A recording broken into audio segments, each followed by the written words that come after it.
camarades combattants pour la liberté, l'indépendance réelle et la souveraineté, je vous salue. C'est avec immense plaisir et un sentiment de reconnaissance envers vous, mes compatriotes, que je prends la parole aujourd'hui, la veille de la fête nationale de notre chère patrie.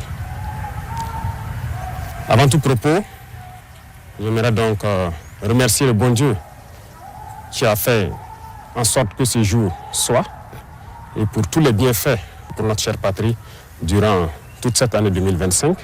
Et je continue de prier Dieu qu'il étende sa main sur notre patrie.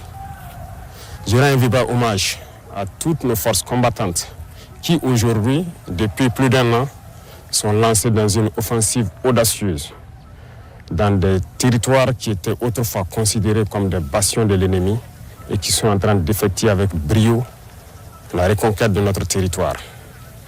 Plusieurs zones ont été reconquises en un mois où nos forces combattantes ont mis pied et s'y sont installées. Toutes les résistances ennemies qui sont opposées à nos forces ont été écrasées.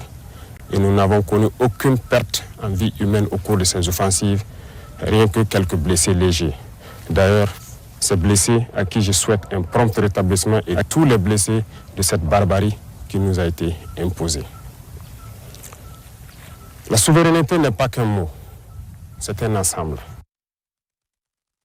Pour atteindre notre souveraineté pleine et entière, il a fallu passer par la révolution.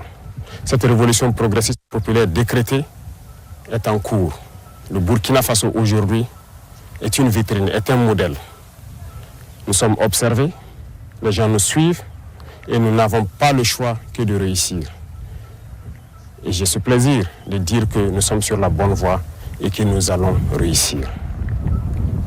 C'est pourquoi tous ceux qui se battent pour atteindre cette souveraineté, cette indépendance réelle, je les exhorte à continuer le combat. Et tous ceux qui étaient encore dans le doute doivent rejoindre le bateau et pouvoir conjuguer ensemble nos efforts. Tous ceux qui communiquent pour éveiller la conscience de nos populations doivent encore amplifier la communication, intensifier, redoubler d'efforts. Des exemples nous sont donnés à travers le monde, à travers l'Afrique. Ces organisations africaines qui brillent par leur médiocrité, qui ont des comportements aux antipodes de l'honnêteté, qui ont des comportements aux antipodes de l'africanité, sont des exemples palpables qui doivent nourrir les débats pour pouvoir éveiller la conscience des jeunes. À tous ces opérateurs économiques qui avaient l'habitude, depuis des décennies, d'exporter nos matières premières et de réimporter des matières finies, je les exhorte à changer de logiciel, à comprendre qu'il faut industrialiser notre patrie. C'est là la souveraineté. Ça créera de l'emploi et ça nous permettra de transformer nos matières premières et maintenant devenir exportateurs des produits finis. À tous ces enseignants, ces braves enseignants à qui je tire mon chapeau, qui se battent corps et âme pour transformer les tout-petits, les rendre plus patriotes, plus civiques, les rendre révolutionnaires dans l'âme, je vous exhorte à continuer ce travail parce que c'est par eux que nous pourrons maintenir le flambeau de notre patrie. À tous ces acteurs du monde de la santé qui font des prouesses aujourd'hui, qui hier nous croyions impossibles au Burkina Faso, je vous exhorte à continuer de vous battre.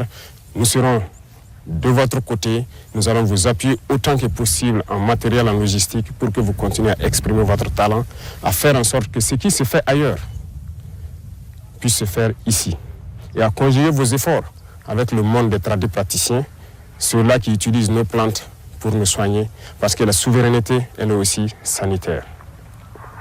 À tous ces acteurs du monde agricole qui ont compris le sens de notre combat, qui accompagnent dans l'offensive agropastorale, nous vous rassurons que nous ne ménagerons aucun effort pour que vous puissiez continuer à donner le meilleur de vous-même, pour que cette souveraineté alimentaire que nous souhaitons tant puisse être une réalité et pour toujours.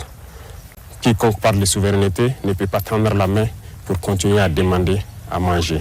Ça passe obligatoirement par là. Tous ceux qui se battent pour que nous puissions atteindre cette souveraineté sur tous les plans, pour que nous soyons réellement indépendants, je vous encourage à continuer le combat, à intensifier le combat, parce qu'il faut que nous allions vite et bien. Pourquoi je le dis? Il faut que nous allions vite et bien, parce que tout le monde nous regarde. Le monde entier regarde le Burkina, les Africains regardent le Burkina Faso, qui a dessiné un modèle. Et il faut que ce modèle puisse donc inspirer d'autres peuples à rejoindre le combat de la révolution pour que l'Afrique soit libre, digne et prospère. La majorité écrasante des peuples qui nous soutiennent prie pour que nous réussissions. Nous les remercions et nous leur disons de continuer à nous soutenir parce que ce combat que nous menons, ce n'est pas uniquement pour le Burkina Faso, c'est pour tous les peuples noirs. Cette minorité qui est encore perdue, égarée, qu'elle soit au sommet des États, ou bien ces populations qui n'ont pas encore compris, qui continuent à prier pour que nous échouons, nous leur disons merci parce que leur haine nous permet également de continuer le combat et d'aller de l'avant. Et j'espère qu'elles comprendront un jour revenir à la raison et pouvoir se débarrasser de ces gènes de l'esclavage qui les tiennent. Le combat contre l'impérialisme, le néocolonialisme et toutes ces manifestations se mènent tous les jours que Dieu fera. Nous ne baisserons pas les bras, nous continuerons sur notre lancée et je pense que toute la jeunesse est aussi invitée à s'exprimer. Nous continuerons à les encourager pour que nous puissions atteindre nos objectifs parce que la souveraineté, l'indépendance, la liberté que nous voulons pour vivre en paix au Burkina Faso, c'est tout cela. Voilà pourquoi je dis que ce n'est pas qu'un simple mot, c'est un ensemble. Aujourd'hui, nous sommes fiers de dire que nous avons fait des progrès, tant sur le domaine industriel, industrie civile que militaire.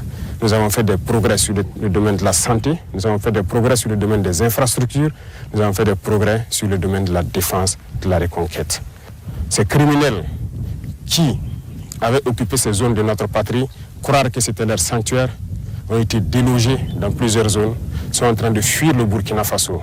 Vous verrez certainement des images de leur fuite, mais nous leur disons qu'à présent, ils n'ont que deux choix. Fuir le Burkina Faso ou mourir. Parce que les forces combattantes sont engagées dans cette offensive et ça va continuer. Nous allons poursuivre jusqu'aux limites de nos frontières et sécuriser le Burkina Faso pour que le Burkina Faso vive en paix, se développe, soit prospère, soit un modèle qui inspire les autres nations.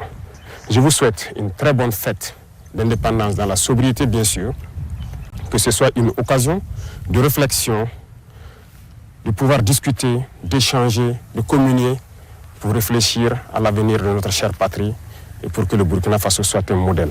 Je répète, le Burkina Faso doit être un modèle pour inspirer d'autres peuples. Vive le Burkina Faso, vive le pays des hommes intègres. Très bonne fête nationale à tout le monde. Je vous remercie. La patrie ou la mort, nous vaincrons.